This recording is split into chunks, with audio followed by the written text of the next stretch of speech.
Turkish Airlines, transportuesi kryesor ajrori i Turqisë, ka nisur fluturimet e përditshme midis Stambollit dhe Tiranës, duke marrë hapur vendin e Air Albania në këtë itinerar strategjik. Kompania turke ka njoftuar se fluturimet do të kryhen çdo ditë nga aeroporti i Stambollit, duke përfshirë sërish Tiranën në rrjetin global të destinacioneve të saj. Ky zhvillim vjen pak pasi Air Albania pezulloi fluturimet drejt Stambollit në një moment kur raportonte humbje financiare dhe u përball me pezullimin e licencës së operimit. Turkish Airlines, e cila mbante 49.12% të aksioneve të Air Albania, ka larguar dorën e saj nga kompania, duke i shitur aksionet pas dështimit të këtij projekti. Air Albania u themelua në 2018 si një projekt i përbashkët mes qeverisë shqiptare dhe Turkish Airlines, i reklamuar gjerësisht nga kryeministri Edi Rama si kompania kombëtare ajrore që do të jepte Shqipërisë statusin e një lojtari të ri në transportin ndërkombëtar. Madje në një takim me diasporën shqiptare në New York në vitin 2024, Rama u shpreh se po punoi për një fluturim të drejt për drejt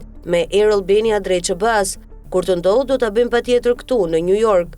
Sot ky premtim duket më shumë si një kujtim politik, ndërsa Turkish Airlines ka marrë në dorë kontrollin total të linjës më të rëndësishme në rajon.